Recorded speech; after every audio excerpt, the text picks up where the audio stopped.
of eating as an experience of taste and modern culinary luxury. But in the middle of Australia's endless outback, eating was stripped of all pleasure. It was a singular, daily effort to stay alive. In this environment, resources vanish, water disappears into the heat, and food sources are hidden under red sand and rock.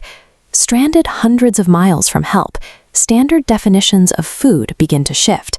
Disgust disappears as the body's survival instincts take over. These are emergency decisions made under fear and isolation, biological strategies used when humans stand one step from death. Survival often began with the hunt for small lizards scurrying across the sand. Travelers caught them by hand and roasted them whole over tiny fires to extract every gram of protein and precious fat. For those with basic supplies, there was damper. This hard, tasteless bread was made by mixing flour with dirty water and baking it into a thick paste over an open fire. It filled the stomach, providing the physical weight needed to stay mobile. Desperation also led people underground to harvest white ant larvae. Eaten raw or lightly roasted, these soft, buttery insects provided high-density nutrients found nowhere else in the desert.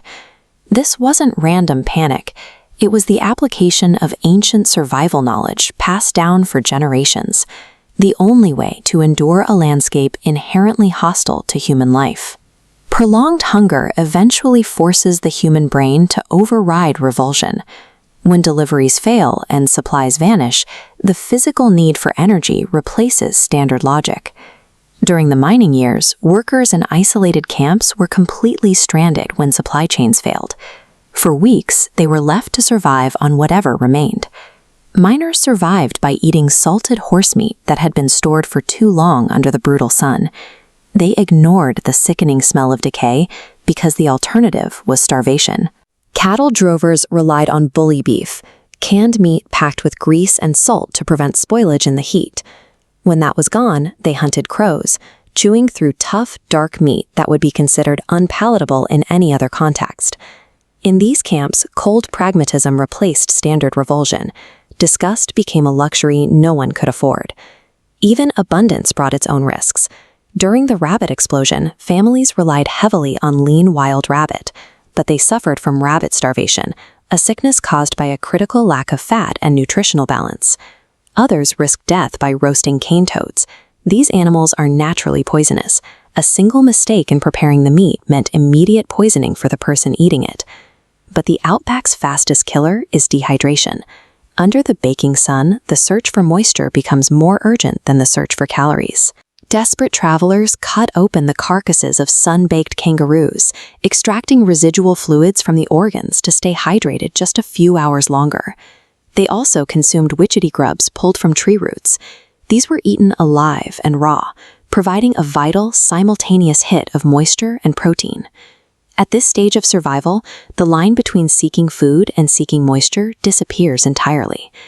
During the darkest years of economic collapse and drought, even the basic emergency sources vanished. Families were pushed to the absolute breaking point. Some survived on burnt onion soup, nothing but hot water, salt, and onions cooked until they were blackened. It offered no real calories, only the warmth of the liquid.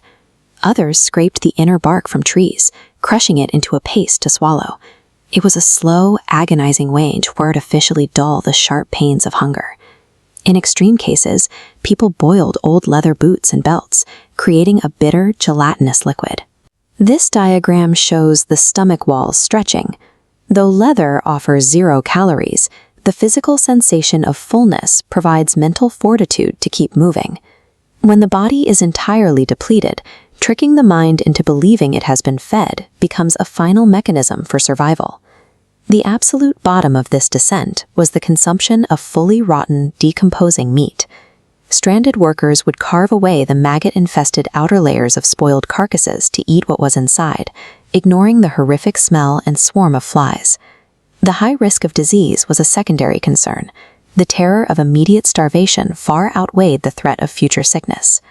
When humans are pushed to the edge by isolation and hunger, the definition of what is edible completely rewrites itself. How long do you believe you could survive in the desolate Australian outback before your own modern standards disappeared completely?